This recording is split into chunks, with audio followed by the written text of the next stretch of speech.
Good evening. We've seen 24 matches in this World Cup so far, with the 25th being played today between England and Sri Lanka. There have been some shock results. There have been teams that have punched above their weight and teams that have put below par performances. But no team has seen the kind of criticism that's being thrown at Pakistan. So much so that their board has released two statements already, first denying a rift within the team and now saying they will take action after the World Cup depending on how the team performs. Is this team under most amount of pressure from their own media, from former players back home, fans? Will Pakistan be able to recover after this kind of scrutiny? And if they don't, is it game over for Babar Azam? Chetan Narula is here with us, so is Jamie Alter. We'll also look back at the match that is on England versus Sri Lanka. But gentlemen, let's get straight to this big one about Pakistan cricket. The more things change, the more they remain the same. With Pakistan cricket, that quote just holds true, Jamie. Absolutely. Unfortunate situation that Pakistan and Babar Azam find themselves in. I mean, I'm talking from a Pakistani fan perspective, because it seems like their fans are those rare breed that never lose hope, even when their writing is clearly on the wall. So, I mean, we've dedicated so much time to discussing the problems within this Pakistan team. Lack of runs from Babar, lack of runs from anybody else but Shafiq and Mohammad Rizwan, the absence of a quality spinner. How just one fast bowler is doing something, and that's Shaheen. And even then, he's only really had one good match. So not surprised the stories of rifts and altercations. And we saw the PCB statement, what was it, yesterday or day before? And we all know where these firefighting measures come from. You know, there's obviously some problem there, and of course they won't admit it. But we're hearing of two factions. We've discussed before how Babar's proximity and insistence on getting a couple, in his words, match winners into the squad would prove the results, provide the results. It hasn't happened. He's not scored runs. He looks bereft of ideas. So very obvious that things are just not going well. And like I said before, I think one of the first things the PCB should do after this World Cup is get rid of Mickey Arthur, who at one point, I believe I was reading, he was coaching two teams via Zoom. I mean, how good is this man's PR agency, you know? Yeah. One, how good is Dinesh Karthik's PR agency to get him back into the Indian team last year for that Disneyland trip that Chetan keeps talking about? And the second, what has Mickey Arthur done to get this much faith?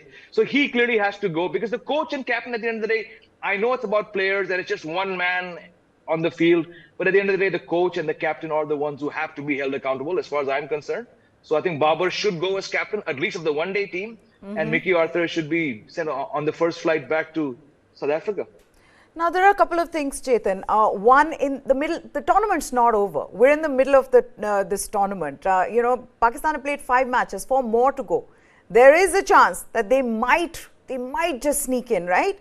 To be doing this in the middle of the tournament, how right is that? How correct is that? And I don't think there can be any worse feeling than being villainized by your own. You know, it's one thing that Indian fans or others are sort of trolling you, but to see how everybody is against you. Can Babar Azam overcome this? Couple of points here, Meha. First of all, it's par for course for Pakistan cricket. You're talking from the perspective of a cricket team which does this every World Cup. Babar Azam himself said in the press conference in Ahmedabad that if we lose against India, it's such a big match, there could be mental disintegration within the dressing room. And what we are seeing is nothing short of that. And it's not just in the dressing room. Obviously, some Pakistani journalists arrived at that game. Some arrived after that game. And when obviously journalists are around, I mean, yes, it doesn't paint a great picture for the three of us also. But when our ilk is around, you know, these questions and these stories, you know, they just start circulating more and more and more and more. So probably the Pakistan team was in favor of the Indian government not giving any visas to their media personnel. But look, on a serious note, this is par for course for Pakistan team. Whether they can win any more matches in this tournament, that remains a question. I mean, you seem more optimistic than I am. I think they can't even win against Bangladesh with the kind of mental instability inside that dressing room, the kind of factions that, you know, it has started creating. The PCB came out with another press release a couple of days back that there is no There are no factions inside the dressing room. The team is united behind Babar. Clearly, that is not the case, that they're coming out with another press release 48 hours later. And all said and done, I am not surprised that this is happening with the Pakistan team. Yes, the tournament is still going on. But for them, losing to India, losing to Afghanistan in that fashion is just not good enough. And when we know that something is defined not good enough by the Pakistan fans, by the PCB, this is what happens. Yes, Babar Azam is feeling lonely, but he's Pakistan cricket captain. It is par for course for a Pakistan cricket captain to be treated in this manner. Okay, now why we're discussing this is because Pakistan Cricket Board, they've released a statement today as well. A couple of days earlier, they'd released one denying the rift. Today's statement reads like this. Let's put excerpts from that statement. This is where I feel like maybe they're trying to just sort of wash their hands off what is going on in the World Cup. So, Babar and Inzamam, PCB is trying to say that they had a free hand to pick the squad. Let's take a look at that quote. He says, addressing the media scrutiny directed at Captain Babar Azam and the team management. The board's stance, echoing that of former cricketers, is that successes and defeats are part of the game. Till here, it's fine.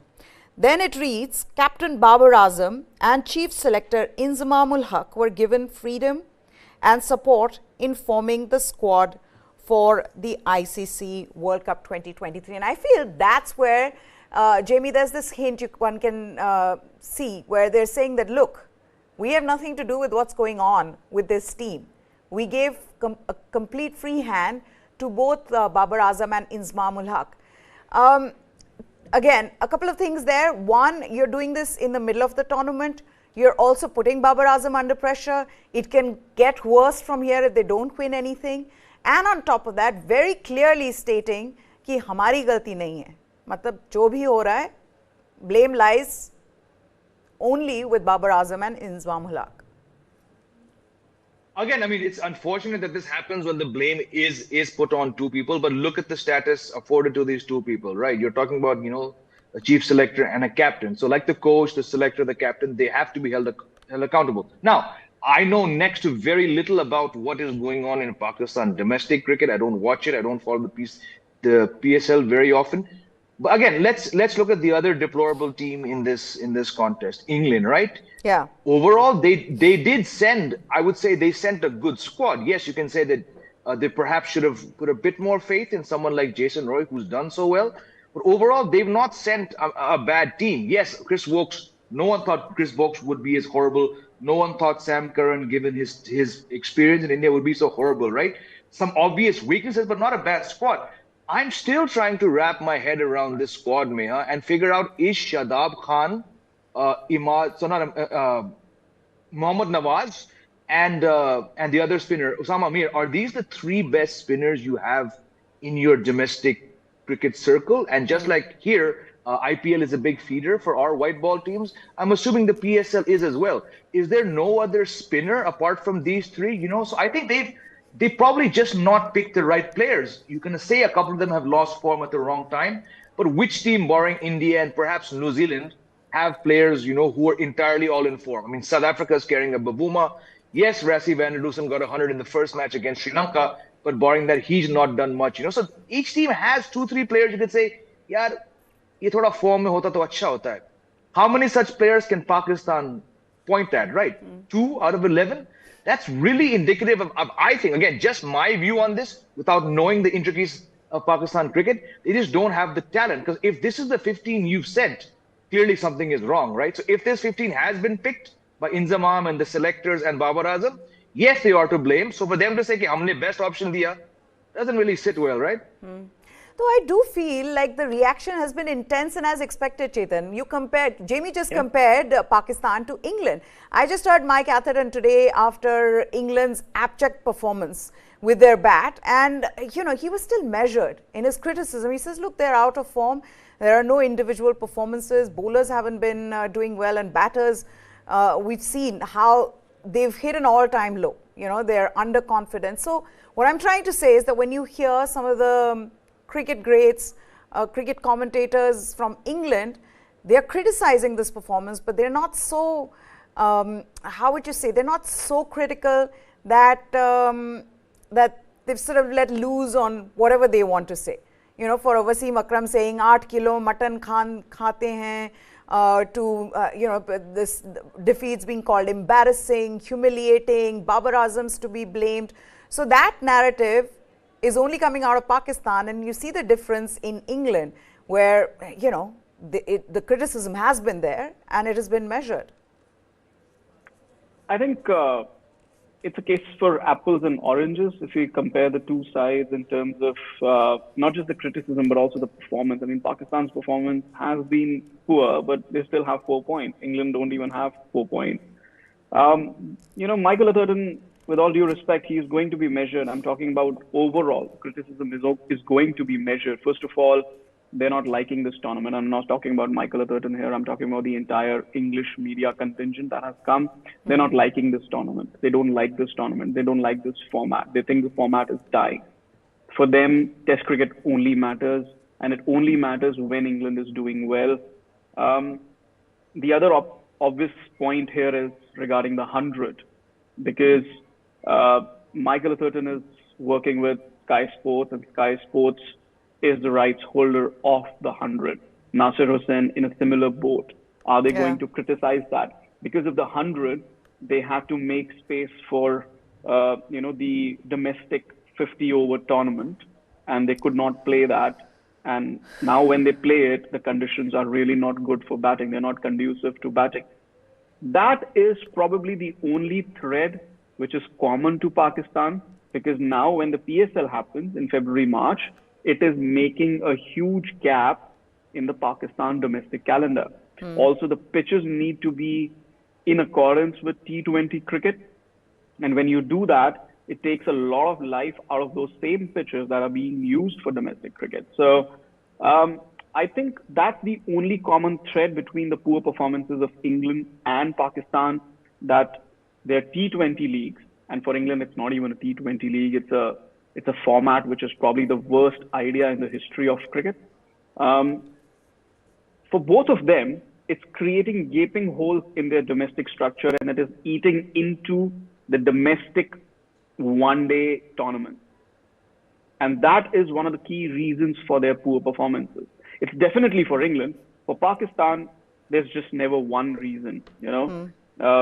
Jamie said that, you know, both Mickey Arthur and Babar Azam were given the free hand to bring in a couple of match winners. Who are those match winners in this Pakistan squad? I'm yet to see a match winner in this Pakistan team. Who have they picked? That's my question, really. Who is that match winner who hasn't played these 5 matches and not really impacted Pakistan's performance? So overall, it's an overall issue. When they say there hasn't been a fitness test in the last 2 years, that alone summarizes a lot of what is wrong with this Pakistan team. It's not just fielding, it's also batting and bowling that is impacted by fitness issues. If you're not fit enough, your feet are going to move slower. Your body is not going to turn enough to impart enough spin on the ball. Somebody like, you know, there's spinners who are not turning the ball, they're throwing full tosses. That's because your body is not turning enough. You're not fit enough to bowl. So fitness is just one of the key reasons. There are many reasons. There's just never one reason with Pakistan Cricket Board, and I don't really think there's a comparison between England and Pakistan and how muted England's response has been and how over the top Pakistan's response has been.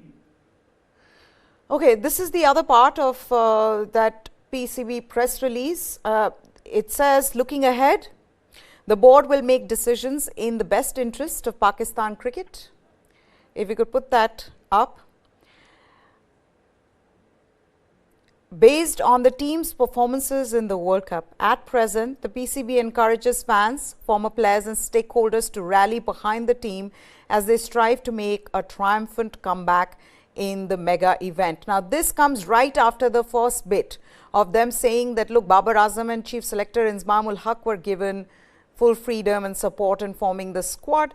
And then they say, looking ahead, the board will make decisions in the best interest of Pakistan cricket based on team's performance, Jamie. And I think that's the clincher. Based on team's performance, unless something absolutely miraculous happens with Pakistan cricket, things are not going to get better. Because who are they playing after this? They're playing South Africa, they're playing New Zealand as well. So, you know, they will really need to get much better than what they've been in the tournament. So, you're looking at a team which is low on confidence. You're looking at a team where the team has lost all faith in their captain, and they'll be playing the, you know, one of the top teams, two of the top teams in the coming matches. Can they bounce back? I mean, in 1992, it happened. They lost 5 matches and then came back. And I know I keep coming back to 92, but that's the only example.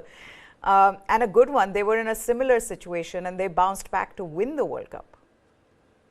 So I think that, Meha, what you just rounded off by saying, that is sort of part of the bigger problem with Pakistan cricket, right? 1992, from various aspects, was something out of the ordinary, right? But unfortunately, Pakistan teams in every single World Cup since have clung on to that narrative as if there's going to be some divine intervention that's going to, you know, part the seas in a very biblical Moses-like manner, and something is going to come out of the ocean and, you know, pick them up by the collar and take them to the World Cup final and win it. You know, many factors went into Pakistan under Imran Khan winning that World Cup, and we've seen. Forget us on the outside, their own journalists, their own fans, their own former players.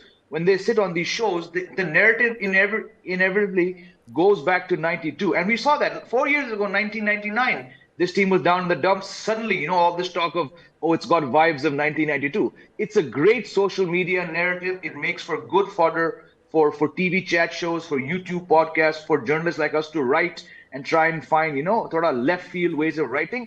But unfortunately, it's actually dragged Pakistan down a hole which they just don't seem to come out of, right? 1999, they had a very good team, but even then there was that sense of divine intervention now and then, you know, getting them in.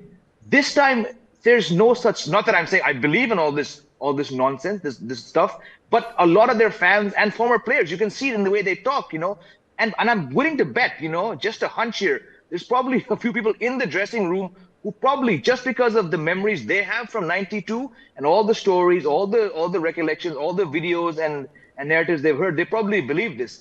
But with this team, there's just, like Chetan said, he doesn't see them winning a match. I probably see them winning 1 match of the 4. It's finished, you know, you actually feel bad for them, you know, after you get past the comical fielding and, you know, and all the memes and this image of Babar looking lost. You feel bad because they're trapped in this foreign country. They probably just want to go home right now. And we've seen, you know, Pakistan, when this team was beaten by India in the 96 quarterfinals in Bangalore, they had to like go to Sharjah and the UK. They didn't want to go back to Pakistan because of what was lying there, you know. And yes, I mean, the country is developed to a small extent as compared to India, but those rabid fans are probably still in waiting, you know. So I just think they've checked out mentally. Like I've said before, and Chetan said, and you've said, Meha, they arrived in India without the adequate personnel to compete consistently. And now on the mat, I mean, look, if there's one flatter team, it's England, and they're on the way to a hiding once again. But again, England will go back to a country that probably doesn't even know that they're out here playing cricket, right? Pakistan will go back to a country watching every move, every meme, you know. If one Wasim Akram is saying in Punjabi about mutton, there must be lakhs of other fans with more rabid mentalities out to really roast this team. So I actually feel bad for them, and you're not going to get me to say that about many Pakistan teams before or after this show, but I feel bad because they're not competing, and in a tournament which has only 10 teams, of which 5 are competitive, it just makes for a really poor World Cup, doesn't it? You know, but sometimes you make decisions. Sometimes it's not like Babar Azam came here to lose, Chetan. It's not like he's shielding these players thinking that, oh my gosh, despite shielding some of the players, I could have got better players and we would have won. No, I think he genuinely chose a team that he would have thought would, you know, get them far. It's a pain when things don't work for you. No captain wants to lose. And in this case, I'd like to say, like, for a lot of people are now saying that, oh, you know what, he's been shielding Shadab Khan. He has no business being in the team. Some of the other younger spinners, they're not being able to get an opportunity because Shadab Khan's in the team. Now, my thing is, he genuinely would have thought that Shadab Khan is good enough to play, to be part of this. having what he's done in the past. But it doesn't help that this team has lost to India and Afghanistan. How much of this is also an ego issue? That bhai, India se to haar hi gaye, Afghanistan se bhi haar gaye. And you know, that's where, like I said, the wheels have come off. Now it's like, it's free for all. Whoever wants to come out and say anything about Pakistan cricket, please, you're welcome. No, it is an ego issue. I think we are touching two different topics here. First of all, it is an ego issue. There's no doubt about that. You know, when you're visiting India after a gap of, what, 7-8 years? Last time they came was 2016 T20 World Cup. And now they're coming back here. And that performance was still pretty decent as compared to what they're doing right now.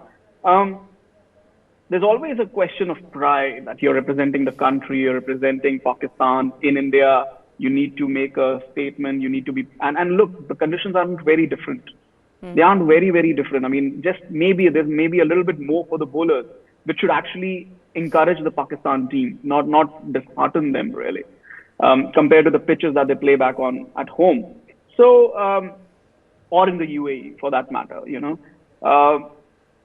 So that obviously that factor is there, that they're playing in India, they're beaten by India, but they can perform better against other sides. For example, against Australia, definitely against Afghanistan. So that performance, I think, while there is an ego issue against India, there's a hurt issue against Afghanistan. How can you perform like that against Afghanistan? And I'm not disrespecting the Afghanistan side here at all, but Pakistan is Pakistan. A lot of people were saying, is this really an upset that Afghanistan has beaten Pakistan? Yes, it is an upset. It was only the third ever victory for Afghanistan in a World Cup. It was only their first ever victory against Pakistan in the ODI format. And we are talking about a team which has been a champion of this tournament in the past. So it was an upset. And the fact that people are saying that it shouldn't be counted as an upset, it comes as a hurtful incident, as a hurtful defeat. If I have to compare it, I would compare it with India's loss to Bangladesh in 2007. It was that hurtful. But then again, in 2007, Pakistan lost to Ireland. So that was hurtful as well. So it is to be on par. Now, you're talking about the players that Babar has bought, whether it's Shadab or Osama Mir or whoever else it might be.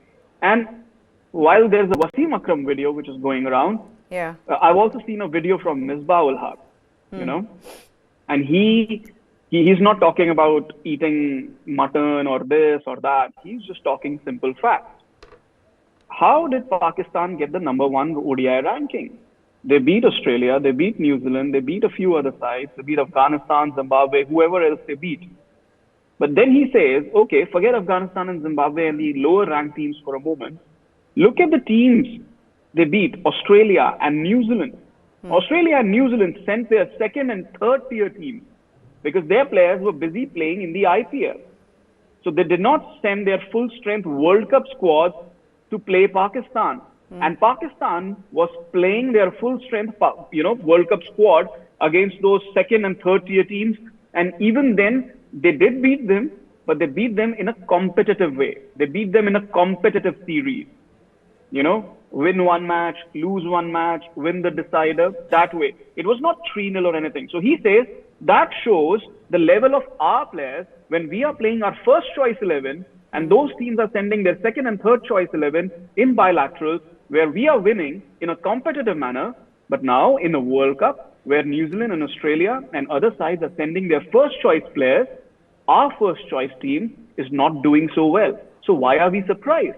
So he says that, their #1 ranking has to be taken with a pinch of salt, which is what a lot of Indian analysts and a lot of Indian journalists and a lot of Indian cricket fans have been saying that I remember even Jamie saying this on the show, that Pakistan's ODI ranking is a bit of a sham. It's not revealing the true picture. And I think Misbah's comments have been really telling. I do feel bad for Babar Azam. I mean, yes, all the trolling. I know, all the trolling aside, I just feel like, before this tournament began, Jamie, come on.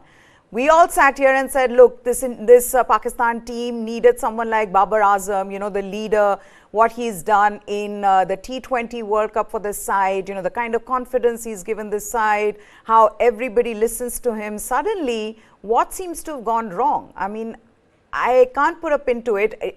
Is it just simply a team that's losing constantly?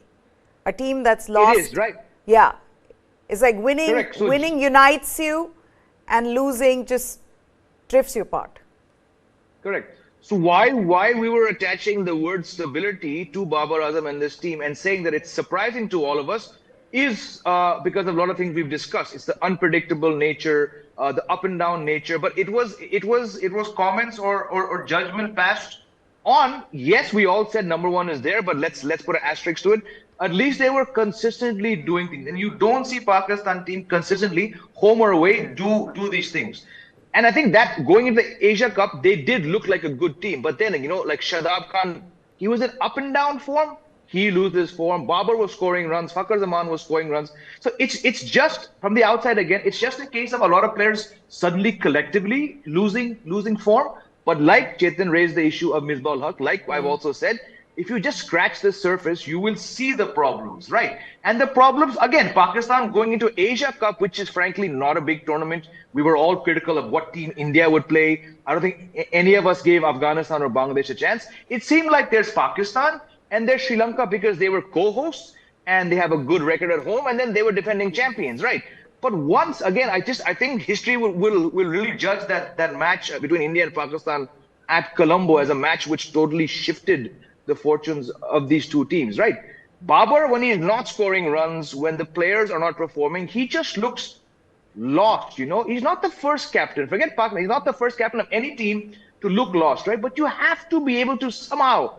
I'm not a captain of an international team. I don't know where it comes from. But these elite players need to find something to inspire. And right now, it doesn't look like he's just an inspiring captain. You know, the same tag of one days was attached to India when they are the number one T20 team on the same basis.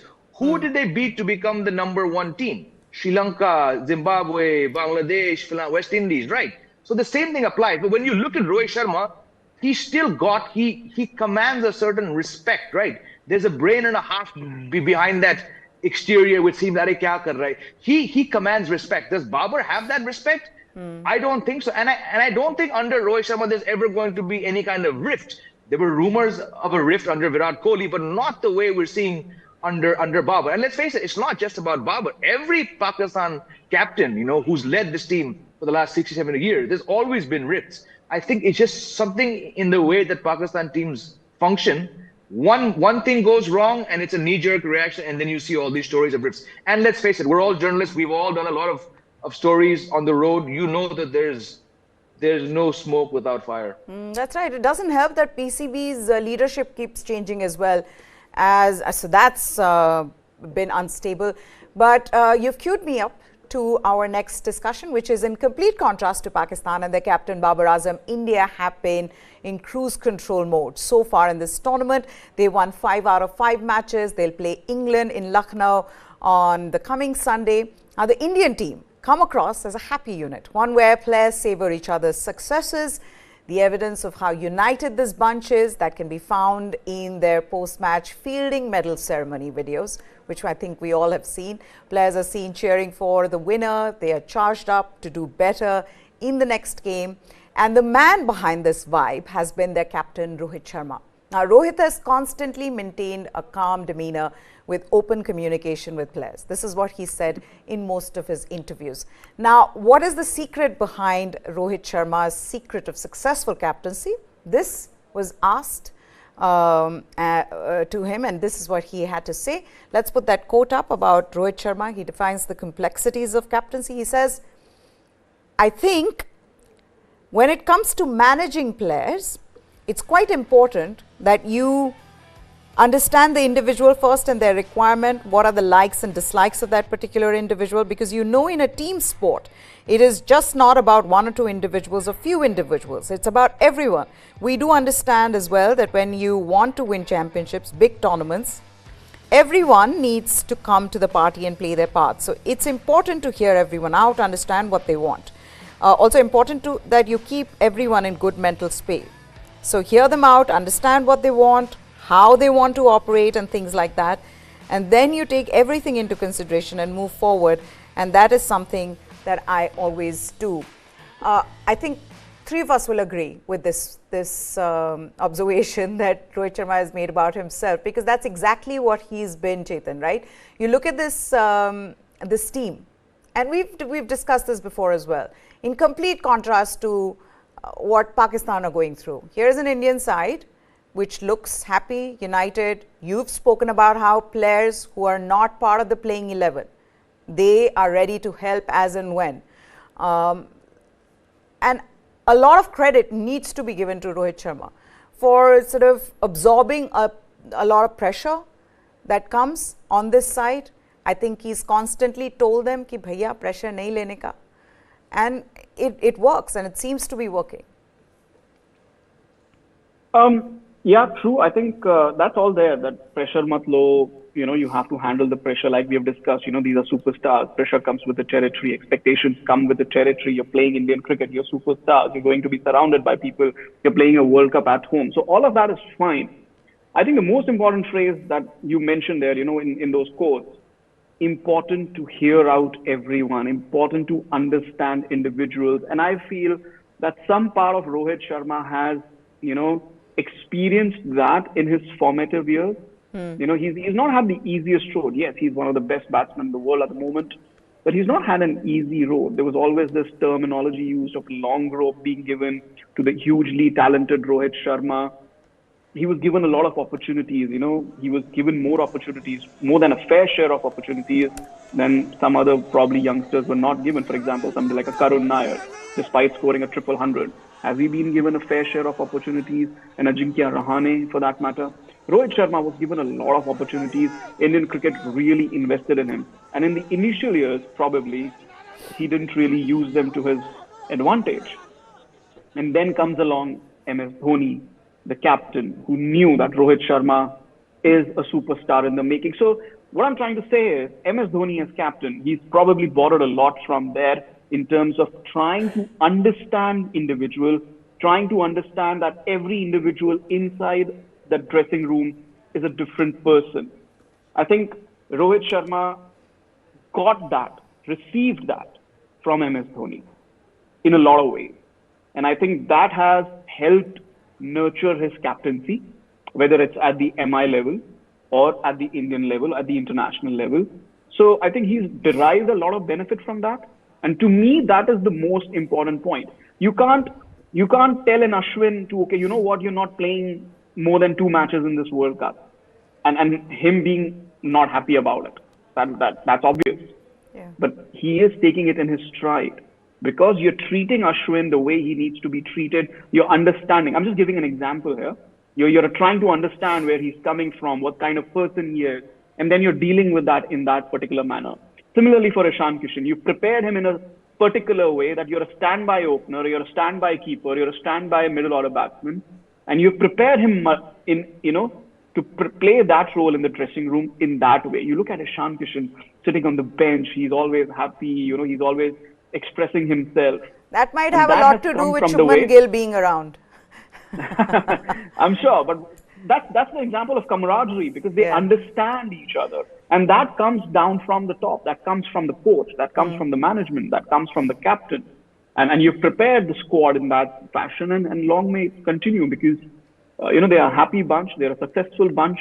I'm just afraid of that 20 minutes of cricket that we have, bad cricket that we have every tournament. If we can somehow tide over that, there is no stopping this Indian team in this World Cup. Yeah, you've been saying this in every show, and that's like bad omen. I hope nothing happens. Oh, no. I'm just warning. warning. But the captaincy and their approach to captaincy, you compare Virat Kohli to Rohit Sharma, Jamie, very different. Virat Kohli, everything about fitness, excellence. You've got to give your 100%. Very, how would you say, very strong about his likes, dislikes, his opinions. He thought a certain way, he thought that was the right way. Rohit Sharma, I mean, like everybody thinks their way is the right way, but Rohit Sharma, calmer, easygoing, excel but at your own pace, again, open communication with players. Everybody's told what their roles are. All of it, which is basically his personality, and that seems to be working well for this team. It's worked really well, and something about his body language. You see, I think before the World Cup, there were enough problems. I've been critical of the statements Rohit has made, not so much his batting, but sort of his, the tactics, the changes, the statements. They all weren't painting a very confident picture. I was confident because I just knew that, this is going to be a very poor World Cup talent-wise, and the conditions are so stacked in favor of India that's why they and Australia were my two favorites. What we're seeing now is, and of course, when you're up 5-0, you're the only unbeaten team. The captain will not be yelling and waving his arms and looking frustrated. Yeah. That happens when the team is not doing well, but it also happens when they might win matches, but the players aren't either buying into the discussions in the dressing room or they're not executing the plans, right? When things are working, Rohit Sharma seems to be totally, in charge. So I'm not going to read too much into what he's doing as a tactician. He's looking very good. But it's what he's been doing with the bat. That's why I'm just so impressed. He was what he wanted to do last year. He's doing now. He spoke of it before the Asia Cup. He spoke of it before the T20 World Cup. I want to bat a certain way, And unfortunately, it didn't happen. It didn't help that he had KL Rahul, one of the most misfit openers in T20, alongside his, opening partner. But what Rohit is now, it's almost like he's like, I know Shubman is there, I know Virat is there, I know Shreyas is there, I know KL is there, I know Hardik is there, Jadeja is there. I'm just going to have a bigger imprint on this World Cup as a batsman. Because we know all that went into his being dropped and how he still carries that hurt. So maybe that's a driving force. I've not seen, let me just start by saying, I've not seen anything extraordinary or anything broken away from the Rohit Sharma template in these 5 matches. What I have seen visibly is Rohit Sharma batting on a different level from anyone else in his own team and in the rest of the World Cup. Quinton de Kock comes close. That's only because he has 300, Rohit Sharma, I think we discussed this, 86 against Pakistan. He didn't have a care in the world. He knew he had taken whatever 5-10% was left in the match for Pakistan's way, and he smashed it. Saw nahi hua, koi baat nahi. It's that, I think, is what's going to take this team the farthest under Rohit. Rohit Sharma, the batsman. Long may it continue. But now here's a question for you, Jamie. Sri Lanka are 93 for 2, needing 64 to win. The question is, what do you think Chetan's prediction was? Oh, yeah, okay. Given, oh gosh, I wasn't there. No? Look, yeah, exactly. But you have to just look at his past record. No, I would say Chetan called a Sri Lankan win by 6 wickets. No. Oh, come on. This record has been. This Chetan I've been doing shows with. He's not going to ever say England. So if he did, I'll be shocked. Of course, he said. I said if England don't get 3. No, wait. I said England will get 3. Need to get 320. If England don't get 300, Sri Lanka will win them. And they did not get 300, and Sri Lanka is winning them. You said England out of the changes. He said that England are going to get 300, 320. England are all out for 156. I said if they don't get 300, Sri Lanka will win this, and they did not get 300. Come on, don't turn this around. And WG Grace. I can't hear you. The legendary WG Grace must be turning in his grave that मेरी team से पहले batting करवा दी तुमने जबरदस्ती, and look what has happened to them. No, but look, this is like I was saying, Meha. Let me just take a minute here. And like I was saying, there are things that are not explainable. You can't really explain them. Something like what Glenn Maxwell did or a Heinrich Klaassen did, which pushes the score from a probable 330 to 405 overs. Yeah. What England is doing, that's just, you can't explain it. How do you? My mom walked into the room, 138 for 8, and she's like, isn't the England team supposed to be good? And I'm like, I don't know. How do I explain this to her? How do I explain this to her? So I'm sorry. I did say if they don't get 300, Sri Lanka will win, which is what is happening. This is the right prediction. Okay, don't. 62 to win. England all out for 156. Oh my gosh, Jamie. yeah, Chetan's right. How does one explain that? And also Angelo Matthews. What does he do in World Cups? Yeah, 2019 he comes first ball. He is not bowled for like a year or something. He comes into the World Cup against West Indies. I don't know. Did he get out Nicholas Puran? And then today, third ball of the tournament. He's played all of 7 ODIs I was seeing since 2019 World Cup. He hasn't played a single ODI in the last 3 years. And he comes, and England, the kind of horrible mess that they are in, they get out for 156. So that's the thing. I'll just repeat myself from another show. The fact that, Angelo Matthews was called up as a replacement. You're saying he's played 7 ODIs since 2019. I don't think he's even bowled since that World Cup. I'm not sure. The fact that he rocks up with that physique and that gentle medium pace and takes 2 wickets says how poor Sri Lanka's bowling has been and how abject England are. How can England be giving him wickets? Give it to Madhushanka, you give it to Thikshana, give it to Lahiru Kumar. I get it. Like, they were 44 without loss after 6 overs. By England's really low standards in this World Cup, that was the best chance. And I'm sure Chetan would have been thinking, hey, my 350 is on course here. Angelo Matthews' first appearance rocks up and gets David Malan. It just shows how terrible this England team is, Yeah. I'm sure Matthews will have a different view. But, I mean, England, how bad are they? They're Jones looking Butler cannot buy a run. Chetan? Yeah, but why is he captain? Why is he batting 5? We have to ask these questions, Mia. Yeah. Okay. So first of all, I did not say 350. I said they'll get maybe 320, and they should. Oh my gosh, 300. still That's what I stuck said. on it. Okay, but okay. No. Okay, but I'm just saying. Okay, let's talk about England here. I've been thinking for the last 2 games that I've seen them. I was there at the Wankhede when they lost in that abject manner to South Africa. I've been thinking. Just go back to the last World Cup. Would Evan Morgan pick David Malan and Joe Root in his top 3? Maybe one of them. But as much as I know Evan Morgan, he would not pick either of them. You have Alex Hales, you have Jason Roy. Jason Roy has 2 centuries in ODIs in the last 1 year opening the innings, and he's sitting at home. You have Harry Brook, who's sitting on the bench, and you have picked Joe Root to play today. Joe Root is playing this tournament on reputation alone. David Malan still has scored some runs. Okay? Joe Root came into this tournament with 1 half century in 10 innings. What is Joe Root doing at number 3 batting in India? I just don't get it.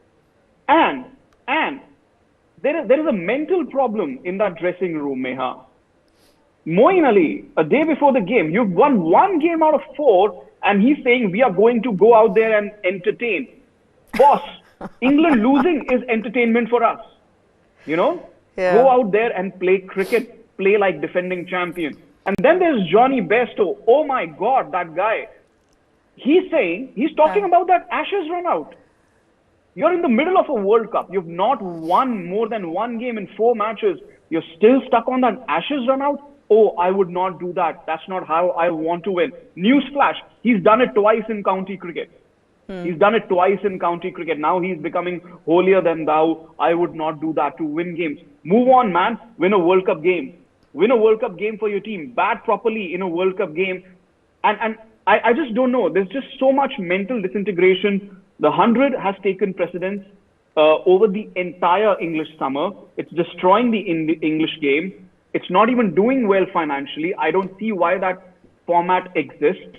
I have covered a couple of those NatWest T20 blasts, whatever they want to call them. I think they call it the T20 blast. I have covered a couple of games at the Oval, at Lord's, and I think I covered one in Southampton as well. They are full houses. The atmosphere was fantastic. People were coming in after work, watching the game. All they needed to do was find a new model in that T20 tournament, and it would have been perfect. But no, it's England. It's English cricket. They needed to go and invent a new format because they are the saviors of cricket. I mean, come on. Yeah. No, they're paying a price for it. They're paying a price for it, and I'm sure they'll change this, just like they did. Ignored ODI cricket. Yeah. And yes, as you said, they are paying a price for it. And I was just discussing it with Jamie on another show, and I'll say it out loud here. This is the worst defending champion team in the history of ODI World Cups. The closest we got was Sri Lanka in 99, the 96 champions, went to England, played 5 matches in the league, did not qualify for the Super 6. They lost 3 out of those 5 games, only won 2, and did not qualify for the Super 6. But it was an aging team. It was a team past its best. It was playing in unknown conditions, you know, where their strategy of 96 did not work in alien conditions. This England team, half of them play IPL in India. It's not like they don't know conditions there. Absolutely. They just... This is the worst defense, and they won the T20 World Cup last year. I just think that they want to get back. They're done. They've switched off. They want to leave. Champions in history of ODI World Cup. Yeah, they want to leave. They want to leave, and they will have to, given that they're very close to losing this one. And after that, I don't think they can really make it to the top 4. But guys, completely out of time. Thank you so much for joining us here, Chetan Narula and Jamie Alterer.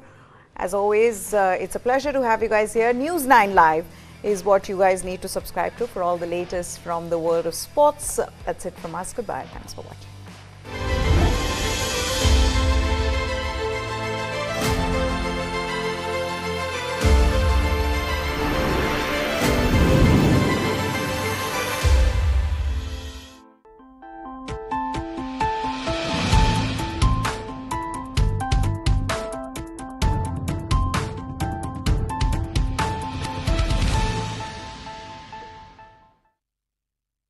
With all this gear, you must be wondering if I'm climbing a mountain.